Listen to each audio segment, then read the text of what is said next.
Her mouth is moving, but I don't hear her. Steve? I don't hear her either. Oh, okay. You don't either? No. Okay. I thought it was just me because I'm really not too good at this stuff.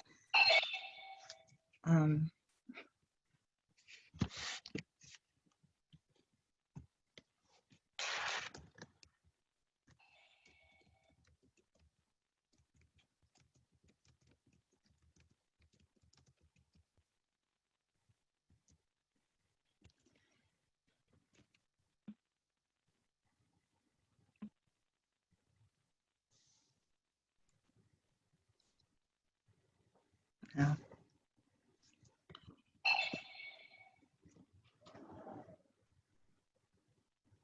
Anybody else?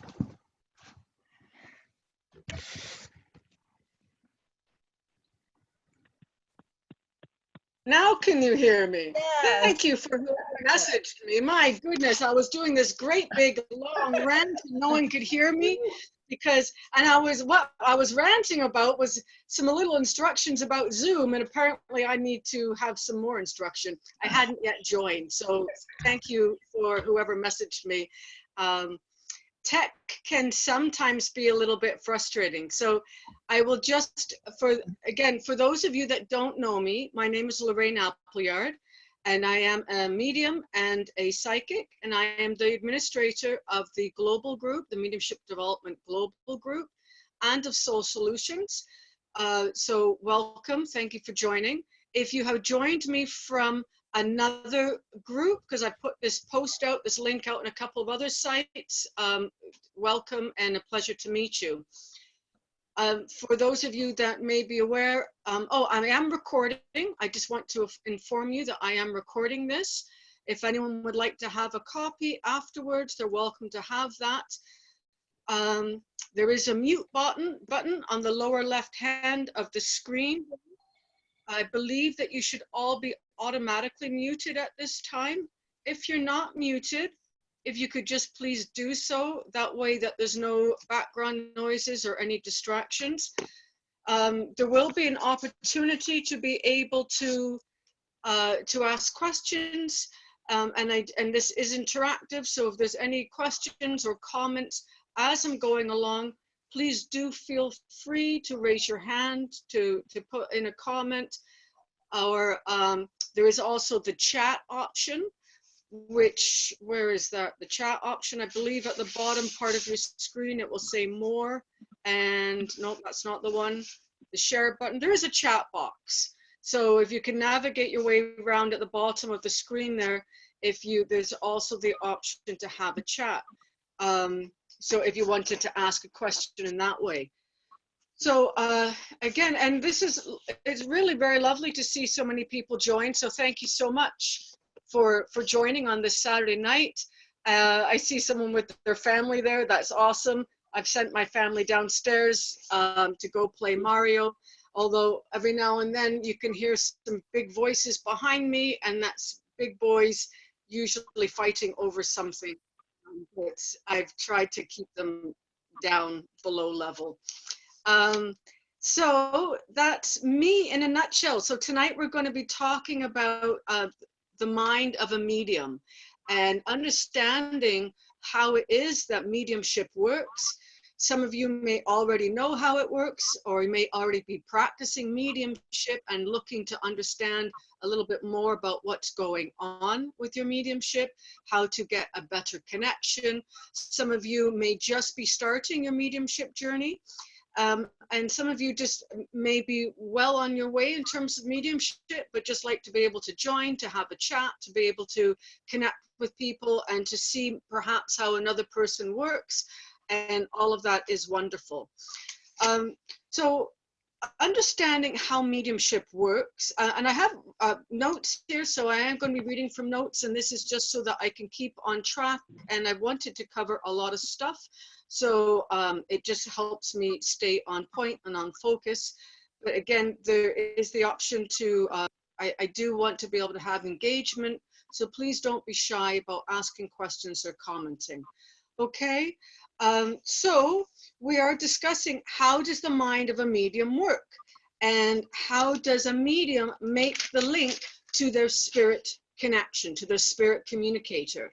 And some of you just may be wanting to know how to connect with their own loved ones in spirit, and they don't really want to learn to be a professional medium, but you want to learn how to connect with your loved ones, and we'll be also talking a little bit about that.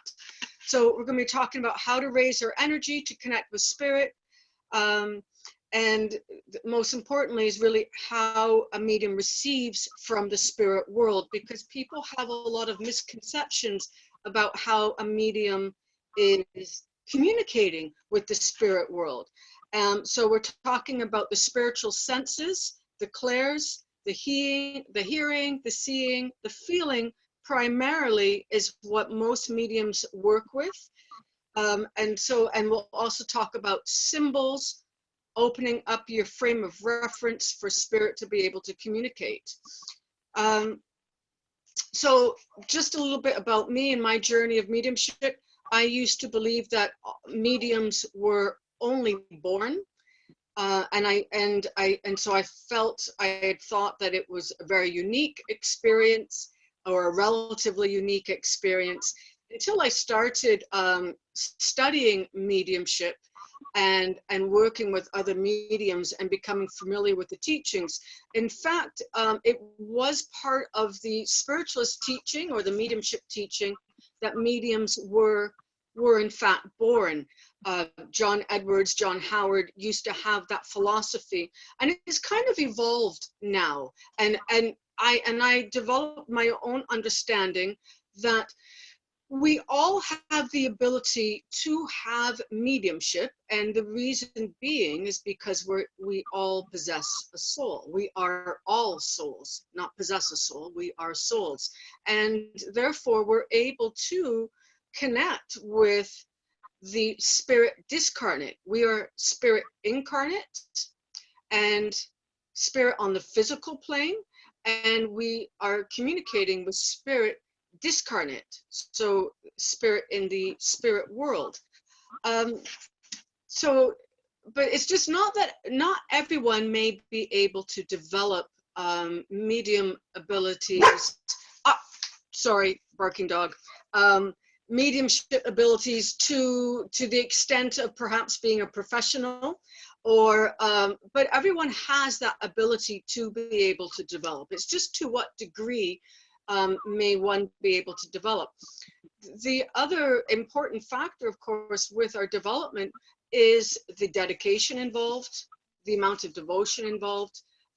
So it does take a lot of work to be able to develop mediumship, and hopefully it's a work that's one feels passionate about, because it's a lot of time to be able to develop that.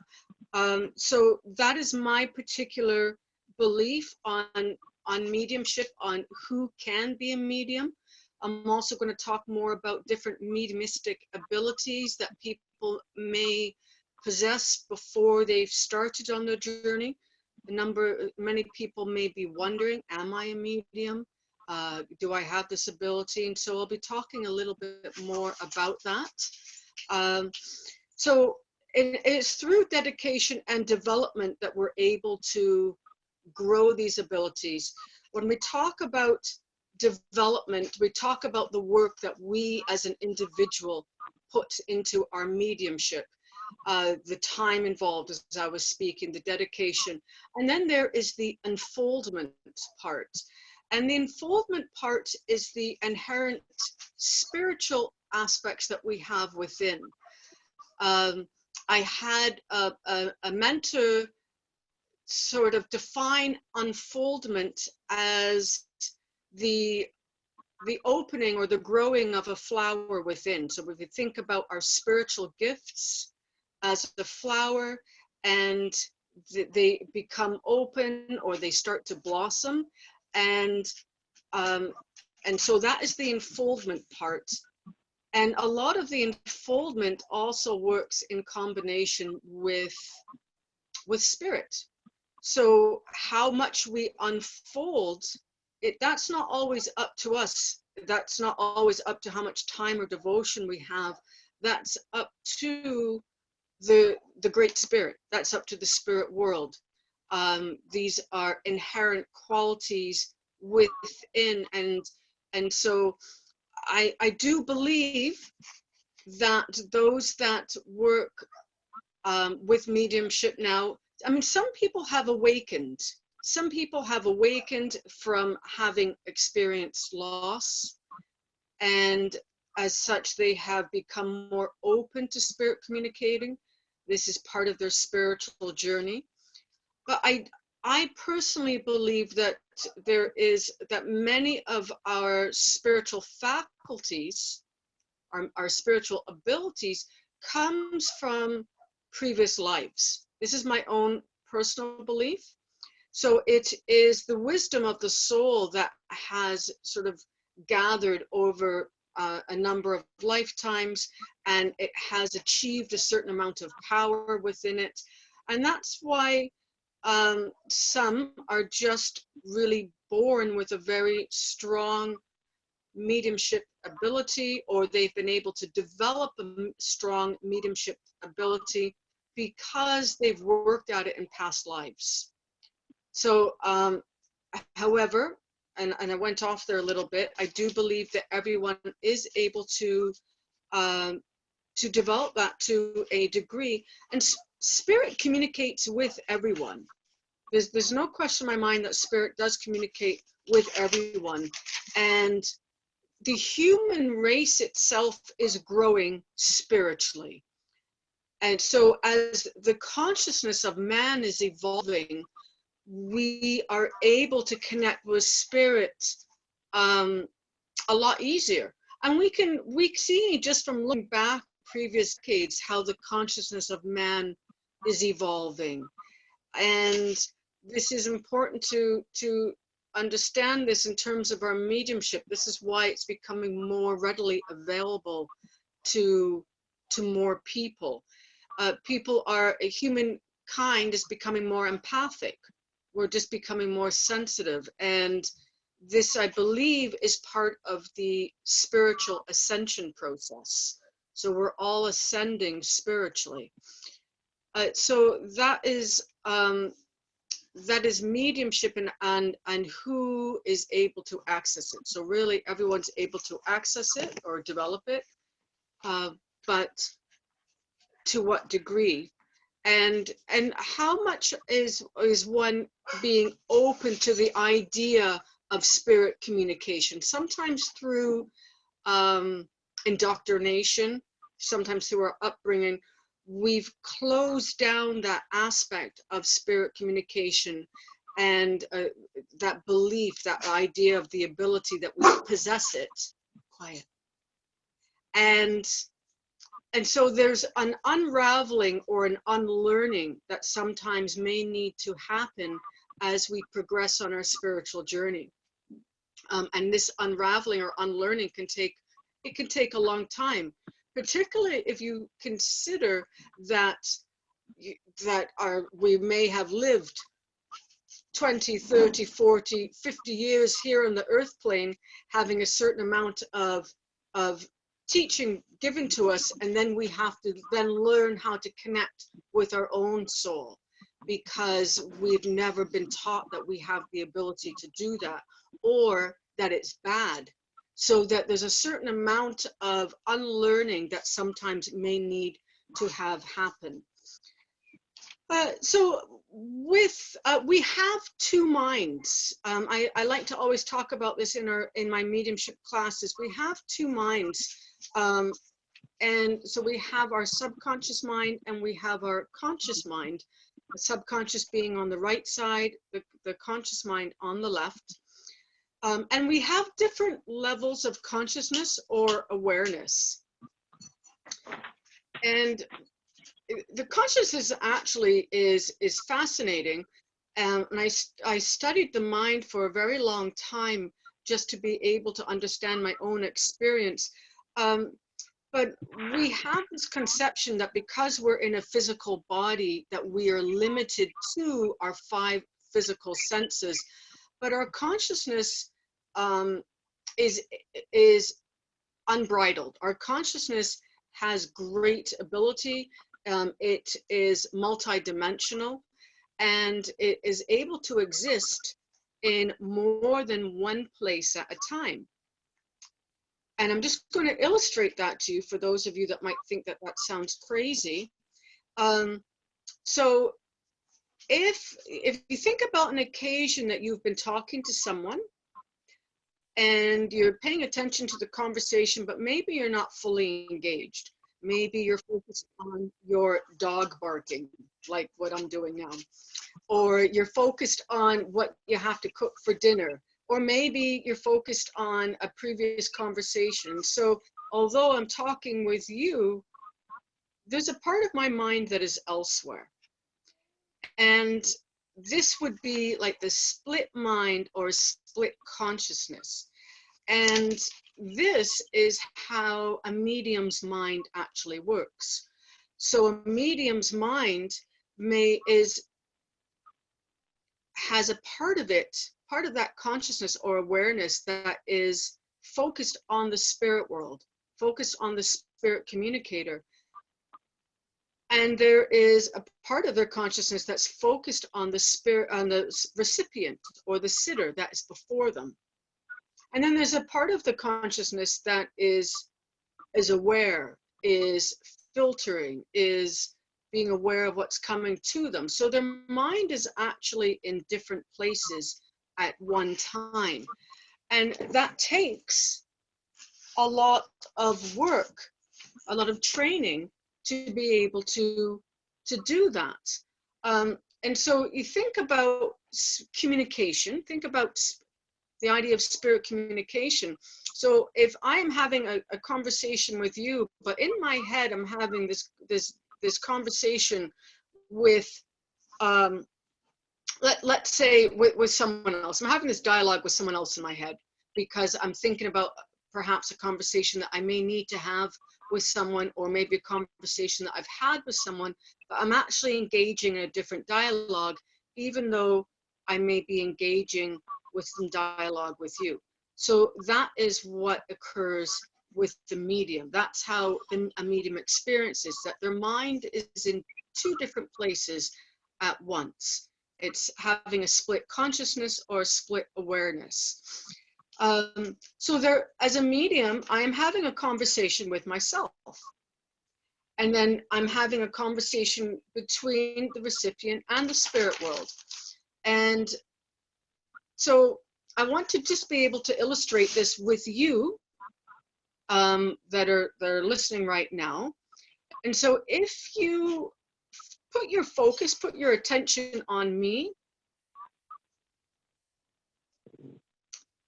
and then I would like you to take part of your focus or your attention into another room within your house. So just bring your attention to another room or another space and think of that now. And so although your eyes are on me and you're listening to me, your awareness is split and you're actually aware of a different space. And so we all have the ability to have our mind in different places because it's consciousness, and the mind has no boundaries. And so you can just relax at this time, and I thank you for just joining with that little exercise. This is actually where the idea of bilocation comes from. I'm just popping that in there. You may have seen some sci-fi movies where someone's in two different places at one time, but really what that they're talking about is their consciousness has become so trained, so skilled at mastering being split into two different times or spaces that they're able to have the experience of being bilocation. And so this is really what mediumship is all about. So when we're communicating with spirit, if we're not able to hold that concentration on spirit, on the spirit world, we lose that spirit connection because the mind has gone somewhere else. So if I'm linking up, if I'm attempting to speak with grandma in spirit world, and I'm focusing on that, but then I lose that concentration, then suddenly spirit's not there anymore. Suddenly that link has gone because the mind has gone somewhere else. And so if you focus being too much on being right and being correct in your mediumship, then you've moved your consciousness or your awareness over to the left part of your brain, the logical, analytical part of your brain. And that's not where we want to be with our mediumship. We want to be in the right brain, which is more of the imagination. It is the creative side. It's the intuitive side. And it is the part of us that is always connected with spirit. It's the part of us that links up with our higher self and with source. So if we have focused on being logical or rational, then we've moved away from putting our attention on spirit. And this is why we may sometimes lose our link, or we'll be in and out of our link. So it's all about where your attention goes. If we're linking up and we have moved our attention too much to the reactions of our sitter, then we will lose our link, because our focus is going to go on the sitter, and that's where all of our mind energy is going to go. So if we're reading, if they're going yes and they're really excited and like, oh, you're awesome, and then your mind starts to go to them, and now you've lost your link. Or if they're crying, or if you have a sitter that's skeptical and they're really closed and they're one of these sort of non-expressive type of people, then your energy may also go to them, because you're wanting to have a reaction in order to have that validation, and we simply cannot have that. Two reasons. One, as I'm talking about the mind needing to be focused on the spirit world, is that if we put our attention on the sitter, then we are going to lose that connection. The other part of that is that if we are allowing ourselves to be drawn into the sitter's energy, we can either start to read them psychically, because we're being pulled into them. So again, we've lost that link with spirit. Or we start doing what we call cold reading, where we're actually just reading off of the reactions of the sitter. And none of that is good mediumship. None of that is mediumship. So we want to be able to be focused enough in our mind ability to keep a part of our mind on the spirit world. And in fact, most of our attention should be on the spirit world. So how do we learn to focus the mind? And I think people really hate it when I say this, but the answer is meditation. We have to learn to quiet the mind. So I know everyone hates the idea of meditation, but with meditation, we have to learn to be aware of our own thoughts. And so with this, we're also able to know what are our own thoughts and what are the thoughts of the spirit communicator. But we're also able to just achieve what I call, or what is called, the witness state, where we're able to perceive thoughts coming into our minds, and we're just being aware of it. But it's about mind focus, because if I cannot focus on one particular thing, if I'm not able to train it, then I've got thoughts traveling all throughout my mind, and I can't hear spirit because my mind is too busy.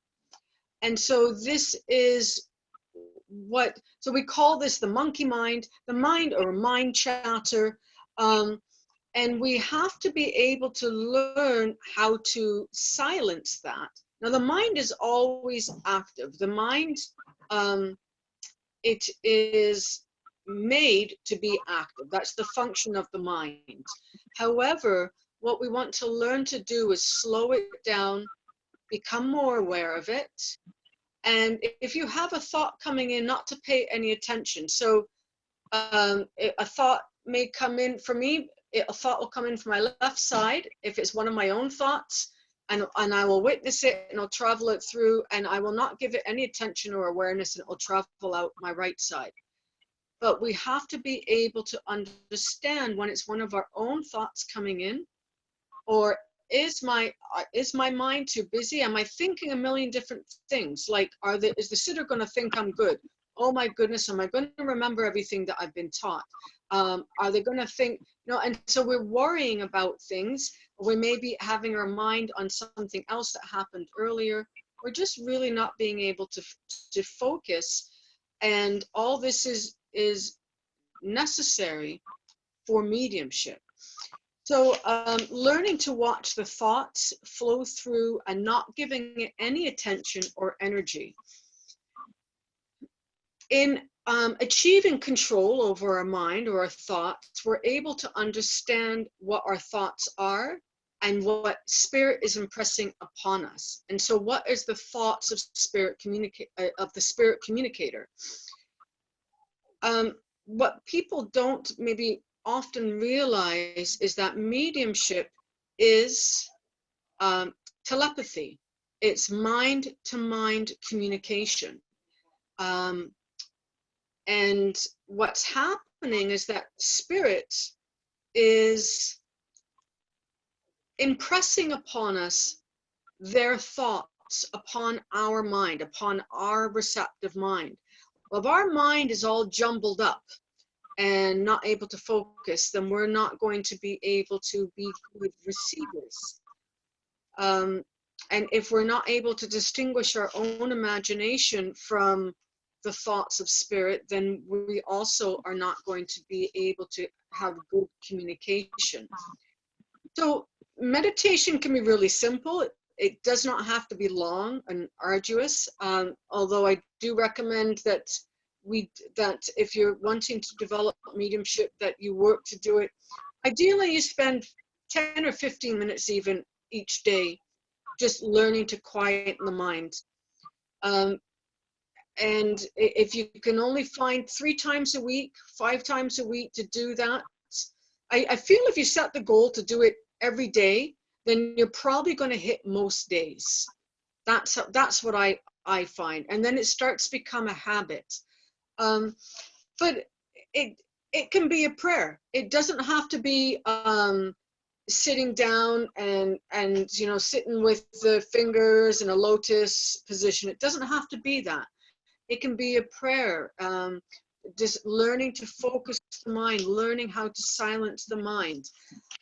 It can be candle gazing. It can, so when you focus on a candle, you're just focusing to the exclusion of everything else. And it takes time to be able to do that. Initially you may only be able to focus the mind for 10 or 15 seconds. Another really good way of meditation is holding a number in your mind and counting down. I'm going to do it just a little bit with you right now. I have a more advanced method of this meditation, but this is just really very simple. And so I'm just going to let you sit here. I'm going to ask you to get comfortable. And this is part of learning to meditate too, is to be in a comfortable position, whatever that may be. Ideally upright, because if we're laying down, we have a tendency to fall asleep. But right now, I just want you to hold the number in your mind as I give it to you, and I want you to focus visualizing the number in your mind to the exclusion of everything else. And when I give the new number, then you are going to just dissolve that first number. So you can imagine it dissolving, or you can brush it aside and focus. I want you to focus in your mind's eye. You can repeat it over in your head. And we're going to count down from 10 to 1. Okay, so focusing your mind, 10,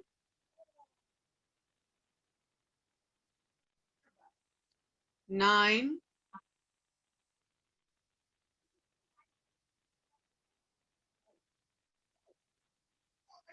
8,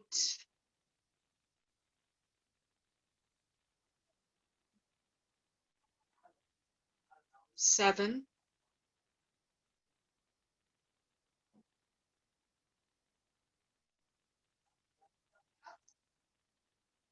6,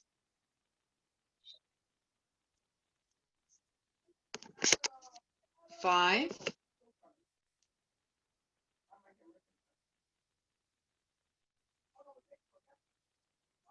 4,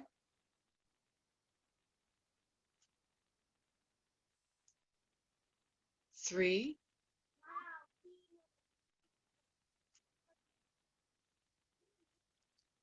2,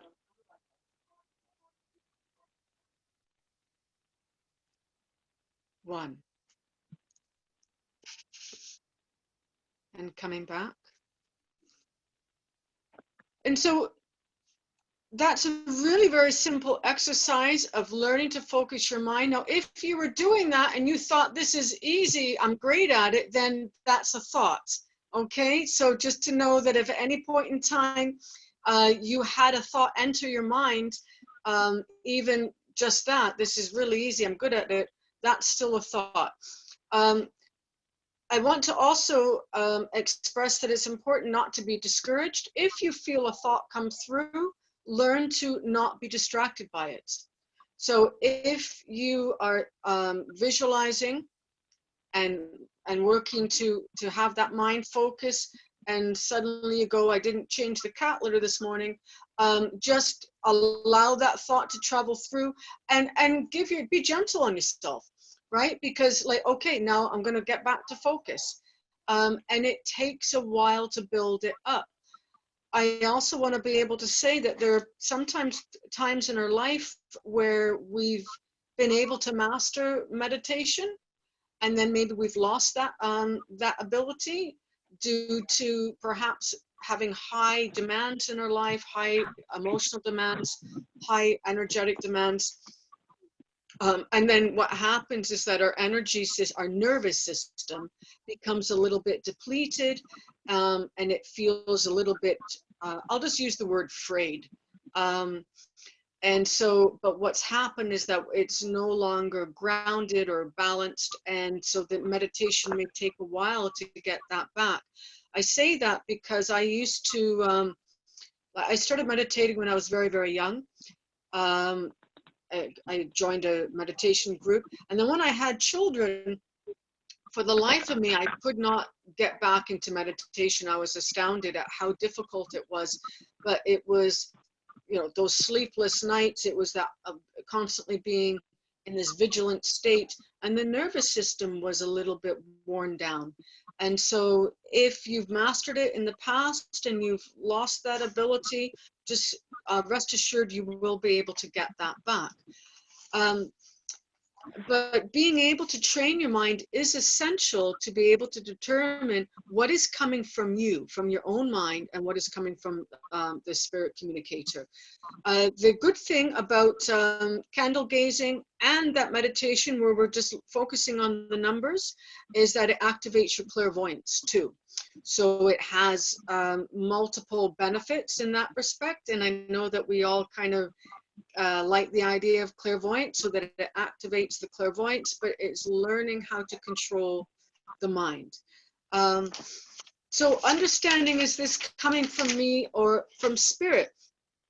This is something that people often ask in their mediumship journey. And you can do this really very simple by asking yourself, is this coming from me or is it coming to me? And so if you're wondering if this is from your imagination or not, ask, is this coming to me? So I'll say, am I receiving this? Is this coming to me? Am I receiving this? Or is it coming from my mind? And you will get a feeling. Oftentimes, if it's coming from our own mind, it tends to be an interpretation of something that we've received from spirit.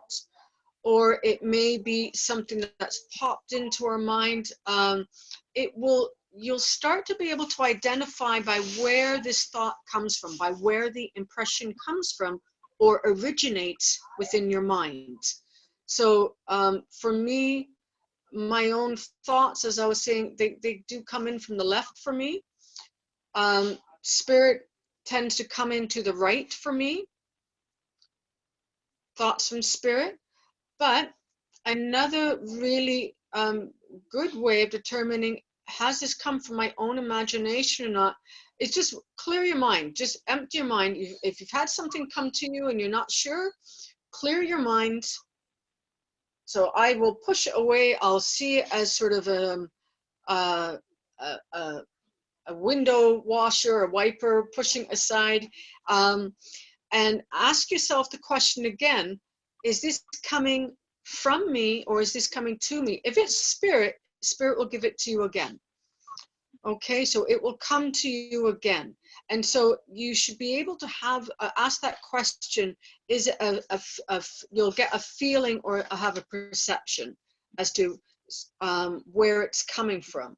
With mediumship, it is coming to us, it's coming from spirit, through us, and again to spirit, which is to the recipient. But to remember that it's coming from spirit. So it will tend to have a different feeling from it. You will start to understand how your own mind works, your own thought energy, how that feels. The energy of spirit will feel differently. But it comes with meditation, it comes with practice, really. It comes with practice. And that's another thing that I really, I mean, real honestly, I hate to say it, but it comes with practice. It comes with working it. It comes with understanding it. So that's how we're able to discern. But just by asking that question, is it coming from me? You will get a feeling. And it's okay if it's coming from you, because then once you've identified it, you can just push it aside and you can say, okay, spirit, give it to me again. What do you want to say, or whatever it may be. But you're able to troubleshoot that, is what I always say. So this is the significance of mind control in learning how to control our thoughts to the exclusion of everything else, because we want to be able to work with making our mind.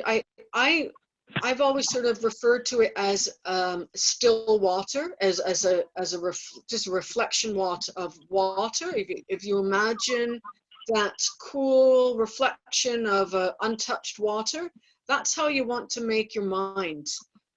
And what spirit does is it impresses something upon your calm mind, and you're just observing it, you're just witnessing it.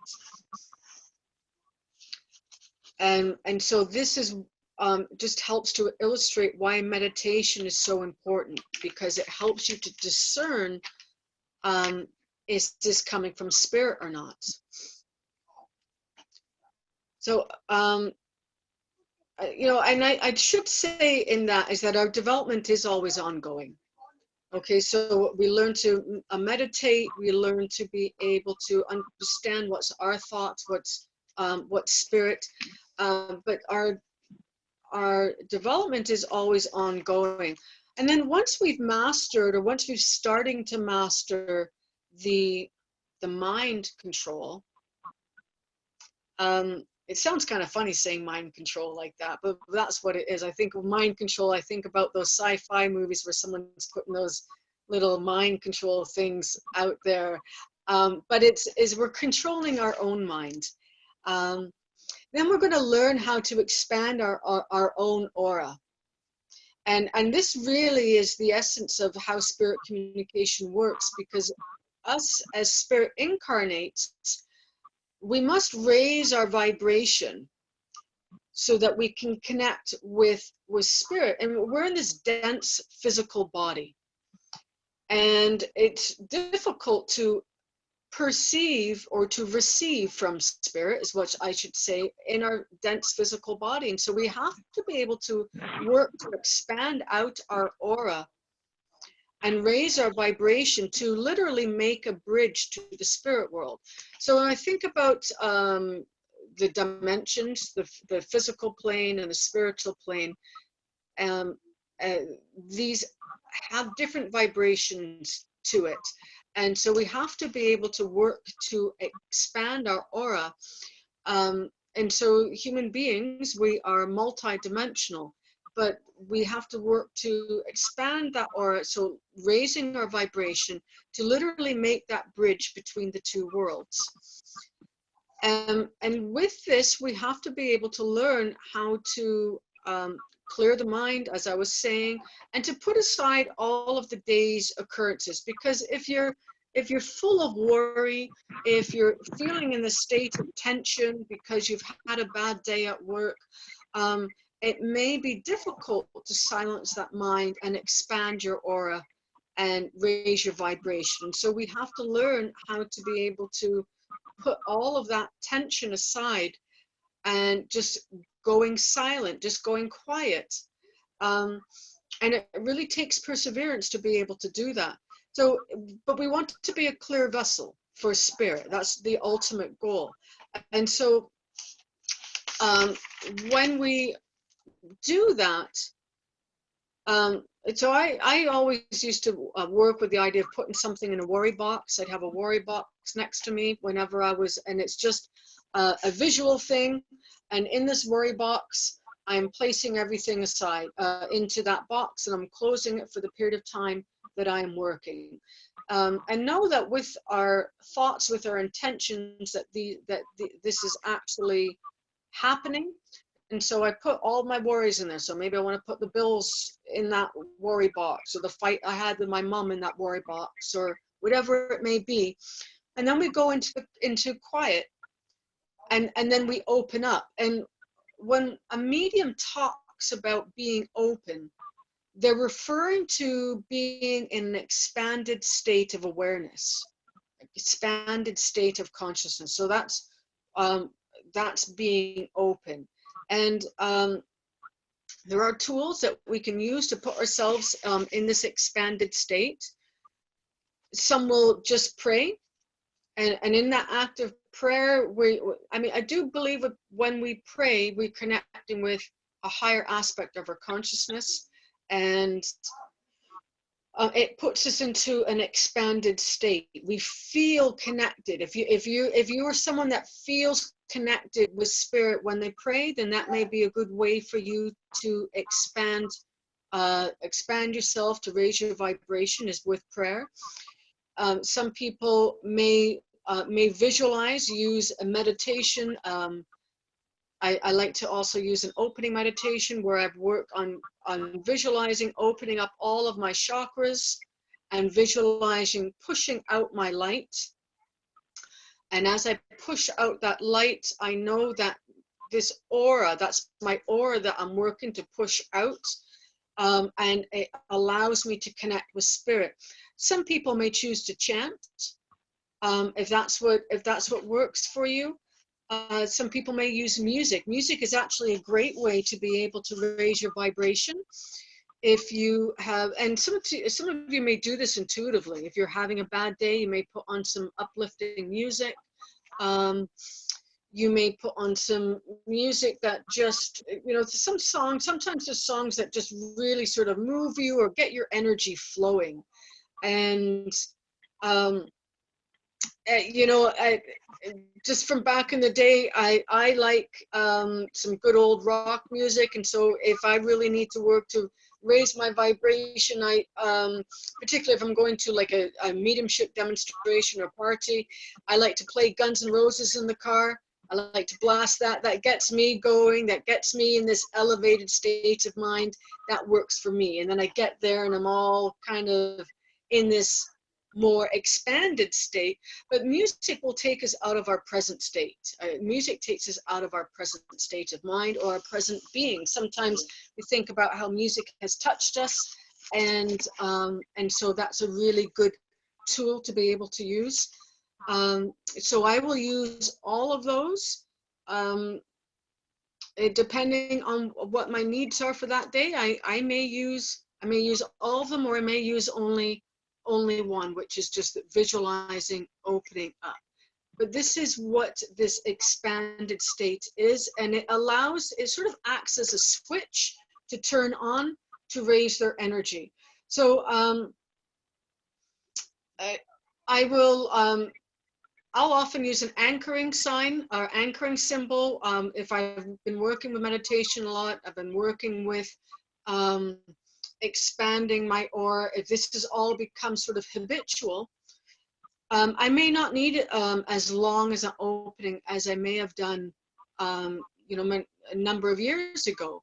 Before, maybe that opening had to be 20 minutes long to get into that expanded state where I was in that state where I was able to do a reading. Now it just may be, okay, kids go away, I've got a reading to do, okay, and I'm expanded. I'm able to turn it on. It really depends. There may be some days for me that I have to put more effort into raising my vibration, and that might just be dependent upon my feelings for that day. So just to know that, and what you may require earlier on in your development may not be what you always require for opening going forward, but it acts as a switch to turn on to raise their energy.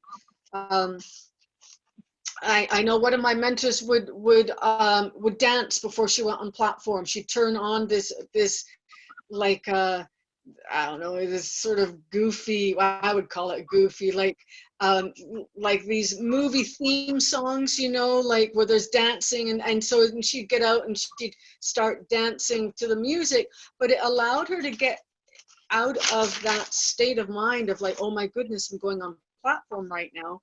And it would just bring her to a different state of energy. And it allows us, so as I'm talking about this mind-to-mind communication that spirit gives to us, what we may not understand is that as spirit, as I was saying, projects our thoughts upon the medium, and they're conveying energy. They're conveying energy which we have to translate into words. And because spirit doesn't have a voice box, they don't have any physical organs. And so it is literally telepathy, or they're putting their energy upon our mind, and then we are receiving the impression, and we then have to put it into words. So this is why this type of mediumship is called mental mediumship, or it may be called telepathic mediumship. But it is a mind-to-mind blend, of spirit. So the medium has to decipher what is coming through and who it is that's communicating, and what are they portraying. And so what is spirit giving the mind of the medium? And as I was saying, there's no vocal cords, and so this comes through as thoughts. And when the medium is open and receptive, then they're able to receive this thought. I like to also be able to say at this point that the people in the spirit world, they are people that we are communing with, and we should always work to describe them as people, not as energy. They are spirit discarnates, meaning they no longer, of course, possess a physical body, but we're feeling their energy, but they are people, and so just be able to speak of them as people. So the medium must determine through this mind-to-mind telepathy who is communicating. Is it a man or is it a woman? What is the relationship? How did they pass? And so I'll just do another little sort of exercise with you at this time, and you could just work to quickly ground yourself and be present in the moment and quiet your mind. And you can close your eyes if it helps you to focus. And Imagine now, bring to your awareness the feeling of a mother's love.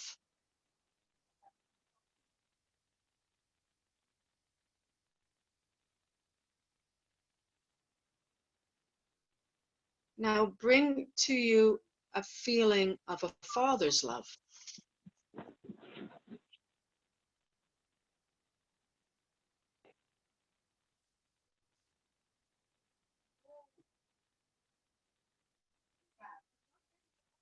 And feel the love of a grandparent.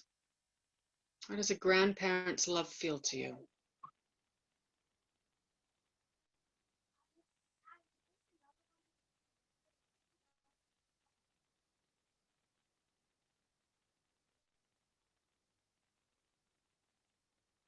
Now feel the love of a child.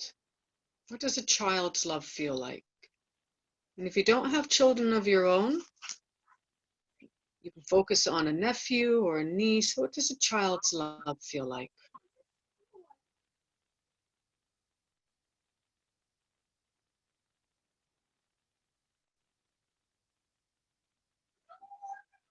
And the love of a friend. What does a friend's love feel like?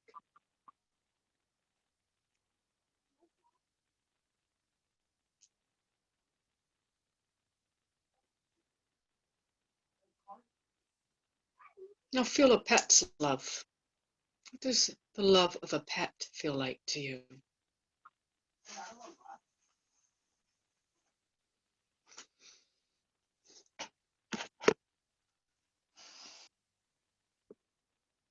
And coming back now, were you able to notice a difference in the feeling of how these different relationships, how that love was felt, how that was expressed? Anyone notice a difference in how that may feel? Was there a so-so there? Did anyone feel a difference? And so if you weren't able to feel a difference, what that means to me is that there's work that needs to be done in your clairsentience, on your solar plexus area, because this is where we get our feeling from. And what happens is that we were able to sense where this spirit communicating presence is coming from, where this feeling is coming from. So a child may come more, their presence may come more lower down. A grandparents, for me, tends to feel like it's coming in higher, their love. A spouse may feel like it's coming more at the shoulder. And a parents come also shoulder, but it just feels like it's a little bit farther out there. And then they come closer and they blend with me, they meld with me. So if you were not able to feel a difference, what that tells me again is that your clairsentience needs to be able to be worked on. Where we often like to focus on with our mediumship is our clairvoyance. Everyone likes to be able to get these images, wants to be able to see spirit clearly. And this is very, it's wonderful to be able to have, of course. But it's the clairsentience, it's the feelings that are going to really be able to give a lot of information. That's where we're going to get a lot of the communication from, feelings, the memories, the emotions connected with that, cause of passing. We're going to get all of those from our clairsentience. Now, there's some mediums that work only with the clairsentience and they don't have any other clair functioning, or maybe to a very lesser degree. And again, the clairsentience is a wonderful way of being able to work with our mediumship. With the clairvoyance, if you're predominantly clairvoyant, really work with symbols to be able to understand who it is that's coming through. And I'm going to talk a little bit more about symbols for our references with spirit communication. But it's important to know that we have to learn to develop a trust with spirit, and to give what we're receiving. And spirit is never wrong. Me as a medium, I may be wrong. I may be misinterpreting what is coming through. So I may have the wrong interpretation, but spirit is never wrong with what they bring through. There is also something called psychic amnesia, where the sitter may not, just may not remember in that moment, or the sitter may not know the information, so they're not able to give validation. But it's important to be able to trust that what spirit's giving us is, and to give it. Not only once we give it, do we develop a stronger link, a stronger ability to be able to communicate. We're developing our senses more, our spiritual senses, but spirit is understanding how we work. And so we as mediums have to learn to understand how we work. And spirit is also understanding how are we receiving? How are they going to work with us as a medium to be able to portray the communication that they want to bring through? So if we're not giving what we're getting, then the spirit communicator is like, I'm giving this, but she doesn't seem to get it. She's not giving it. So I'm going to give something else now. And so really we're learning how to communicate. It's a different way of communicating. But it also, it requires trust. And this is also where practice comes in, because it's with practice that we are able to develop that trust further. So, and when I talk about giving what we get, I don't mean to give, traumatizing details. I don't mean to give any details that may be painful or reliving unpleasant events. But we want to be able to give what we receive. We can discern it, but we want the sitter to be able to understand the information that's coming through. And so we don't have to go into a lot of details to be able to discern that. So the phrase that John Holland uses is impression versus expression. So how are you expressing? I'll say the vocabulary, the verbiage that you're using. Impression, what's being impressed on us from spirit, versus expression. So if someone's had a loved one that's died in a car accident, it's not important to go into all of the dramatic details about the car accident. You just simply say, car accident, I see fast passing, or something of that nature, so that the sitter is able to understand. But we're bringing through the evidence. And as I was talking about our references, our brain is our psychic database. And so everything that we have experienced within our life becomes part of our database. And this is where our references come from. This is how spirit knows how to go into our mind. It's actually quite fascinating. It's that spirit knows how to go into our mind and pluck out something that we're able to use to be able to portray what spirit is, or to be able to give what spirit's portraying to us. And so this all comes from our subconscious. And again, it's our psychic database. And so it really is the language of thought. And it's the more that you think about it, the more really you can see the intelligence of spirit, and we can see how spirit is. I mean, that's the only phrase I know how to the intelligence of spirit. It demonstrates that there is intelligence, certainly greater than I possess, because I would never be able to have conceived of that. But spirit that's how spirit uses our psychic database. And so all the learning that you do goes into that psychic database. And so this is where I may say to work to expand your references by looking at maps, looking at countries, knowing where the states are, knowing the names of states and the locations, different countries, maps, even maybe the foods of different countries. So all of this expanded our references. All of this expands our ability to be able to talk, to have spirit give us this. And so what they're able to do is they're able to bring through more information. And what happens is once we get this link that tends to be, there's this blending process with spirit, the more that we trust, the closer spirit's able to come to us, the more that we're able to surrender to spirit, and we're blending with spirit. So it becomes a mind-to-mind blend. And there's an overlay in mediumship. The overlay, the other term for that is overshadowing. And so as we become overshadowed by spirit, we can take on the mannerisms, we can take on personality traits, and this is part of that blending process with spirit.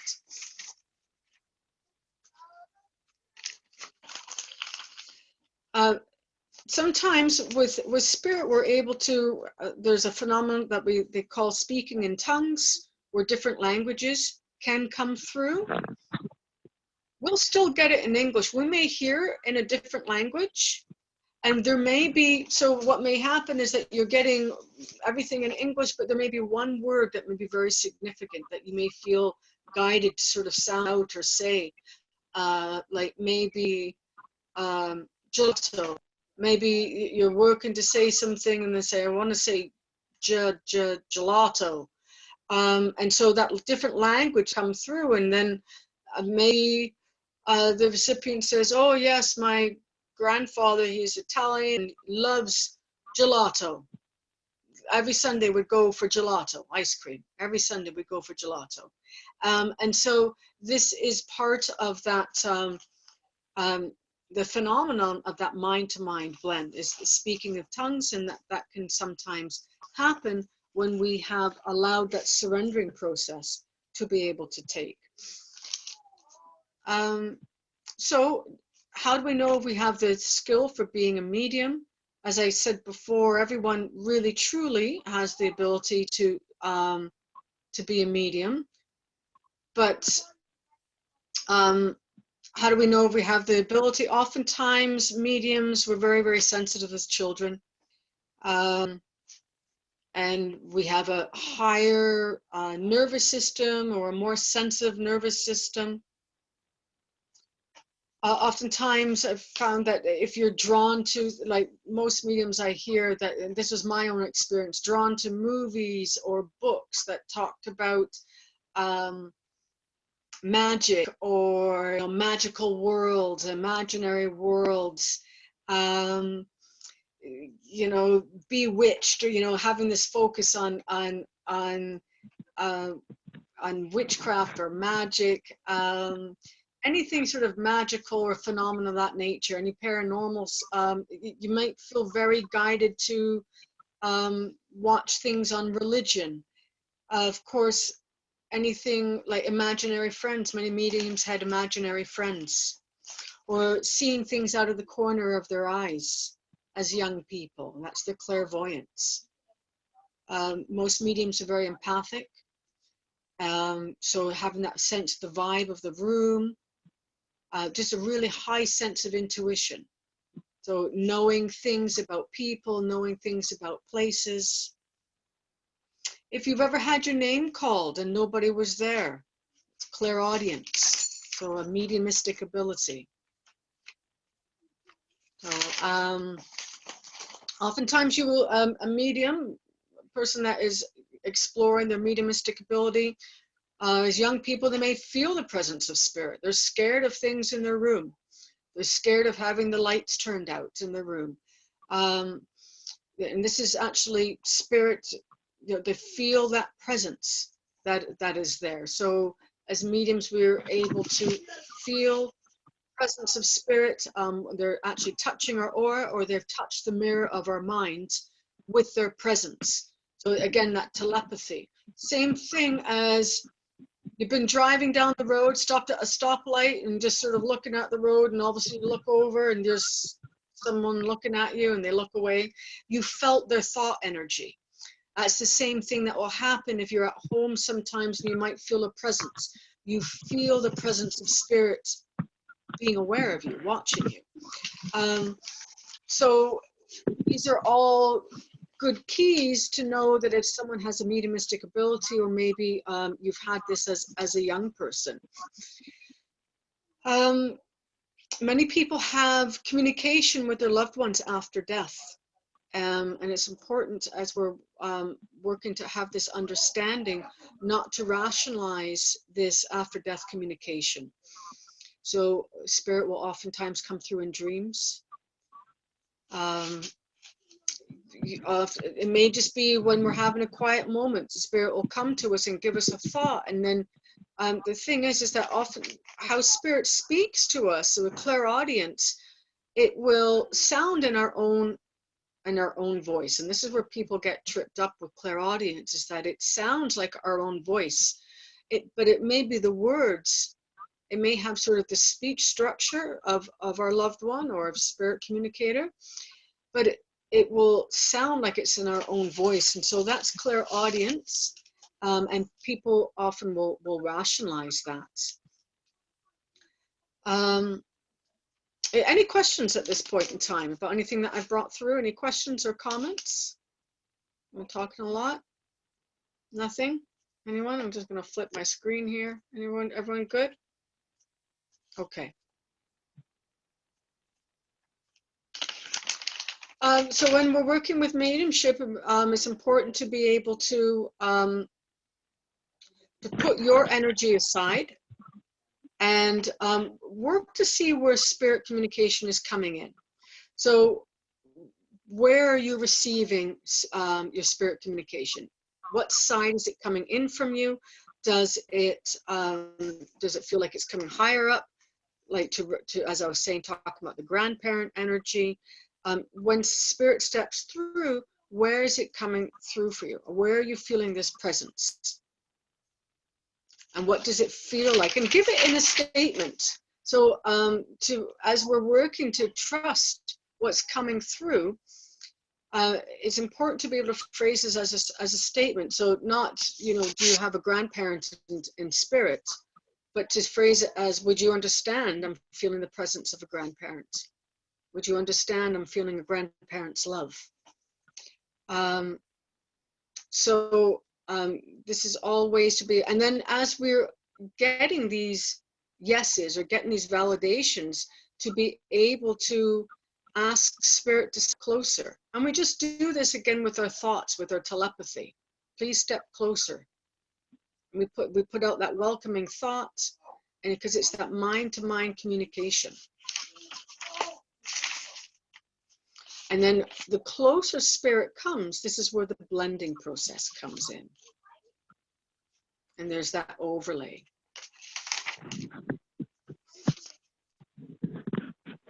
So as I was saying before, many of us like to be able to focus on the clairvoyance. What happens a lot of times with clairvoyance is people strain to see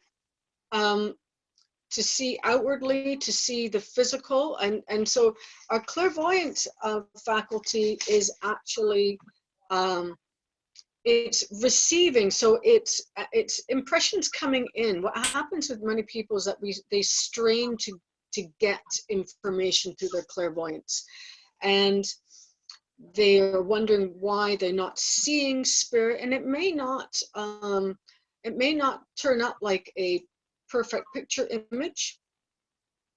Oftentimes, most mediums are seeing with their inner eye, with their inner eye, or on their within their mind's eye there. Sometimes that's called subjective clairvoyance. Sometimes they may see it objectively, which is, so they're seeing it outwardly, but it's still spirit impressing this thought transmission upon the medium. So even though you're seeing, it may be seen outwardly, it is still this thought transmission being impressed upon the medium's mind. It's just they're viewing it outwardly.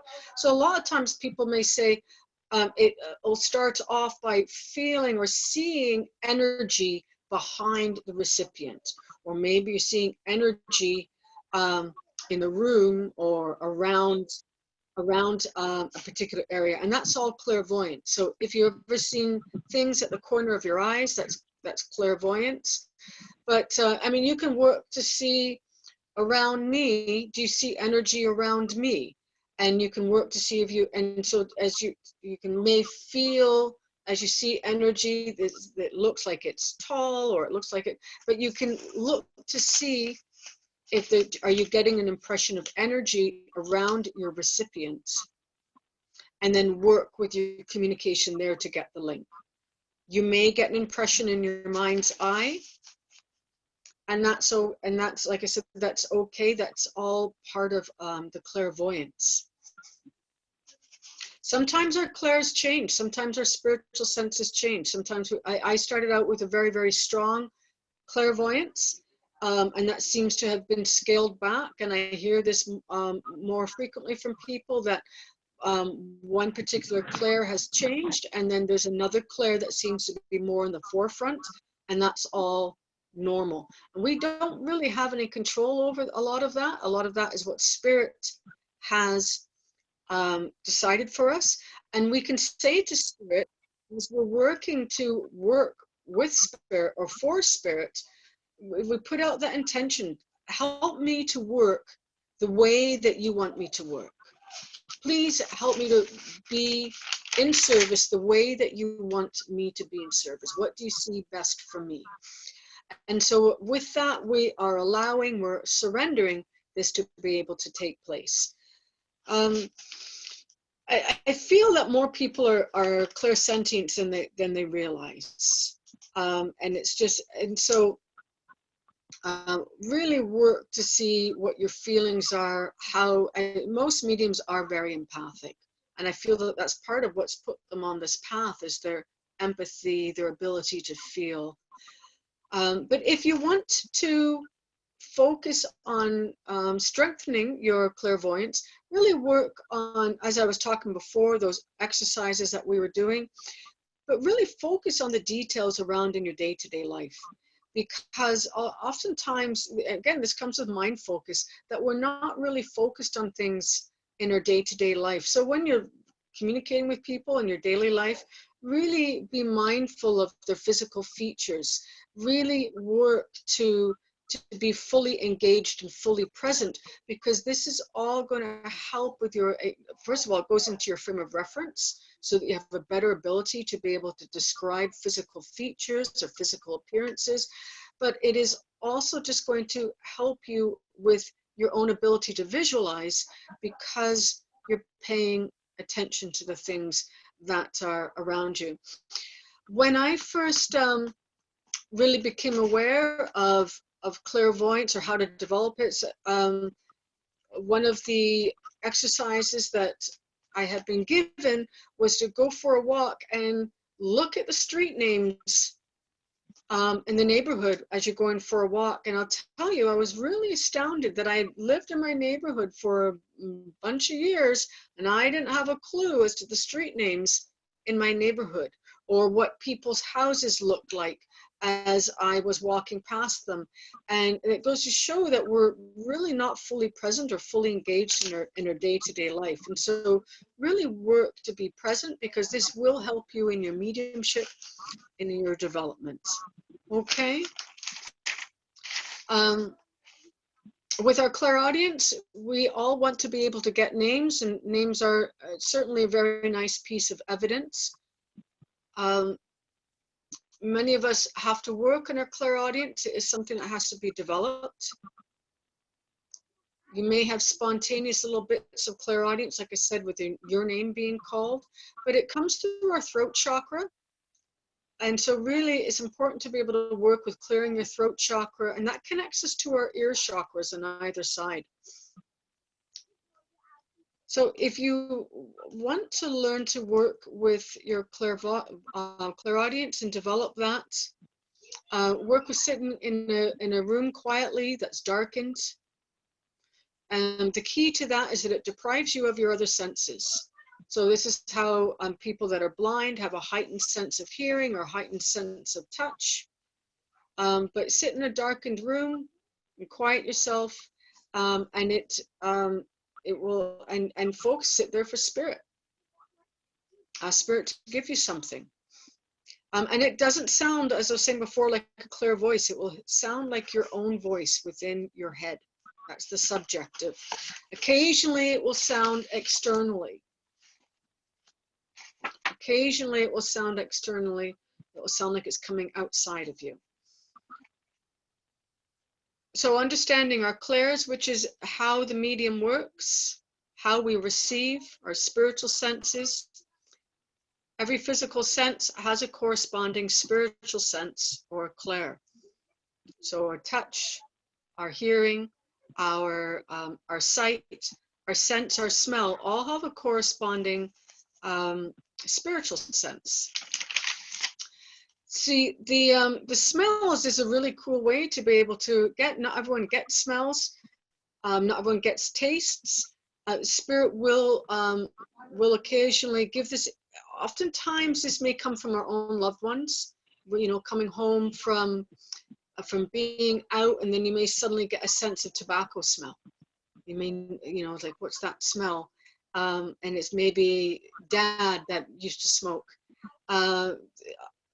Or scent of perfume, you know, from mom, or flowers. Sometimes spirit may give a scent of baking. That's very common for grandmas or mums. It'll bring through that sense. It's still being impressed upon us. It's still being impressed upon our mind. Our mind has become aware of this scent that spirit is impressing upon us. So we may feel that we're sensing it externally or with our physical sense, but we're not. It's still that thought transmission. The clairgustance, which is the clear tasting. You might get a taste from spirit. You might get a taste of. I've had the taste of like. Tomato sauce, like spaghetti sauce. I've had that from spirit given to me. I've had a taste of alcohol from spirit. So sometimes spirit will use that. Has everyone ever had a sense of smell from spirit? Anyone ever received that from spirit? Yeah, oh good, awesome. Okay.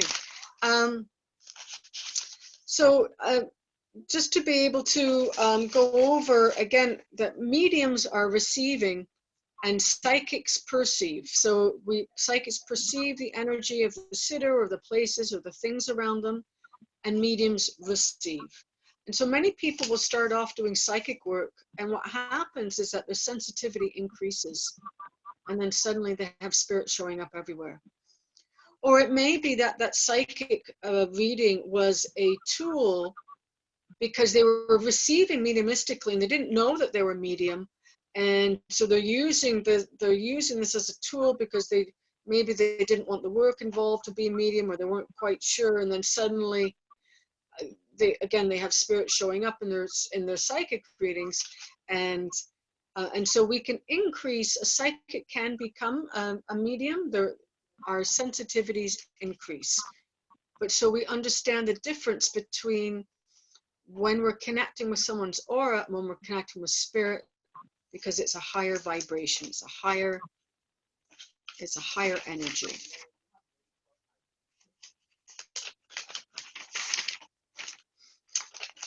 And I think, is there anything else that I want to touch upon here? Oh, our references. So if you want to work on increasing your references, really, again, when I was talking about being aware, anything that you really put awareness or put intention into, bring it into your focus, into your mind, spirit has the ability to be able to use. But as we're expanding our references, spirit then has more to be able to work from. This is where symbology comes from. You look at human anatomy. Be aware of the different parts of the human anatomy. You know, the heart, the lungs, the liver, the spleen, the pancreas. So all this, you're able to have better evidence from spirit to be able to bring through in your reading. So instead of just saying, I want to go to my stomach area, you may be able to say, I feel like I want to talk about, I feel this is my pancreas that I want to talk about. And then, oh yes, they were diabetic or they had pancreatitis. It brings through more evidence, it brings through a greater quality of your reading, and spirit's just able to portray more. And this is the aspect of mediumship that it requires work.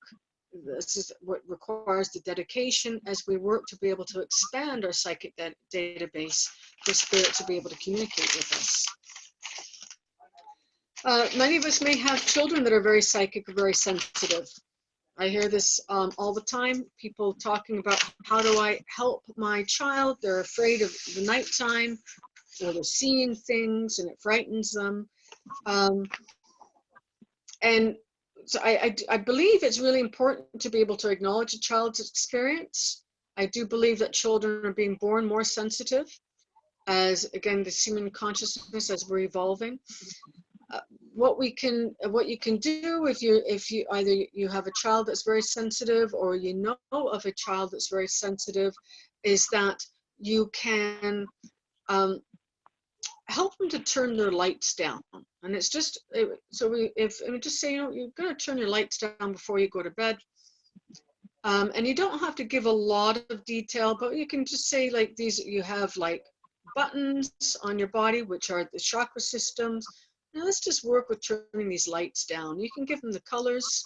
I'm just going to turn that right down. We're not going to close them, but you can give the, and it can be sort of a fun game or just a time where mom and child are together. So just work with tuning that down. We're just going to turn that down.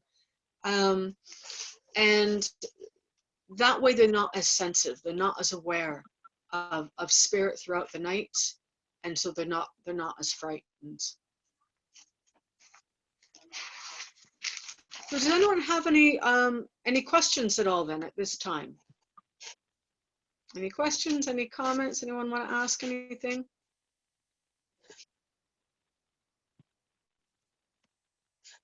No, we're all good. See, we had a caller there. Okay. Well, I hope that you're able to get something out of this discussion. I am very pleased to be able to see so many people here on a Saturday evening, so that's wonderful. I'm just looking through my notes here to make sure I've covered everything that I had wanted to be able to ask. I just want to touch base just very quickly about after-death communication. As I was talking about rationalizing, oftentimes we rationalize spirit communication, particularly if it's our loved one. Just remember to ask them for a sign. I feel that we don't ask spirit enough for signs, and spirit are around us all the time. Sometimes people feel that we're bothering our loved ones in spirit by asking them to give us a sign, and we're not. They're able to be in more than one place at the same time also, but we're not bothering them. I know that when we're going through difficult times, that they may be closer to us, but if you're ever thinking that am I making this up, am I rationalizing this, ask spirit to give you a sign. And it may not even be in that moment that they give you a sign, but it may be in the hours or the days to come that you may get a sign. You can ask for something specific. Morgan,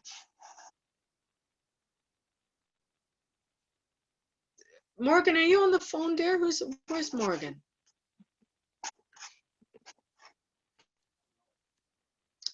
It's on the page, Morgan. I thank you for your question, hon. I thank you for that. But when we're working with our development, I of course, the great a great thing I think that we forget to ask is just asking Spirit to help us, asking Spirit to guide us. I feel that from what I've learned, even from my own journey, I have to be honest about that. There were times where I felt that I wasn't going in the direction I wanted to go. And maybe I should be experiencing this, or I should be experiencing that. And this is where we say again, ask Spirit to help us. Please help you. Give me a sign. Am I on the right path? Give me a sign of where I should be going. Ask Spirit to guide us. And when we ask Spirit to guide us, know that in the right time, in the right way, we are going to be guided to where we need to go, where we're meant to be going. And Spirit orchestrates everything behind the scenes, which is really quite beautiful, I feel. But this is all part of our spiritual development, learning to trust Spirit. And in our human state, it can be difficult to develop this sense of trust with something that's really intangible. And this is where it might be helpful to ask for a sign. So ask Spirit for a specific sign, whether it be, show me a red flower or whatever it may be. Give me a song to guide me. I always used to do that with my guides in the car, like, give me a song to tell me where to go or what to do. And then I'd turn on the radio and see if the song had any kind of meaning for me. You can even get a book and flip to any random page, ask Spirit to guide you, and look for the words that may be guiding on that page. Some people use that with the Bible to look for a particular passage, but you can really use it for any sort of spiritual book. Just looking for something to guide you, and Spirit will work with you in that respect. And I know, just want to be able to say as I'm wrapping this up, that Spirit loves you all, loves us all dearly, and Spirit's always excited to be able to work with us with our development. And they want us to be able to grow and develop and to shine brightly, to trust our soul's abilities. And don't ever doubt that for a moment, that you are where you're meant to be and that Spirit is guiding you. And all we have to do is trust and ask and believe. So if there's any questions as I'm wrapping up, I'm happy to take any questions. And if not, I'd just like to say thank you again for joining me today. And if you are within my groups, then I hope to be able to see some engagement. Don't hesitate to ask questions. As I'm working to put out more content on my channel, please do sign up for my channel. Please do like my page. I'm working to be able to just share what I can to be able to help people on their spiritual journey. And I wish you all very many blessings. And thank you so much for just being a part of this tonight on this Saturday night.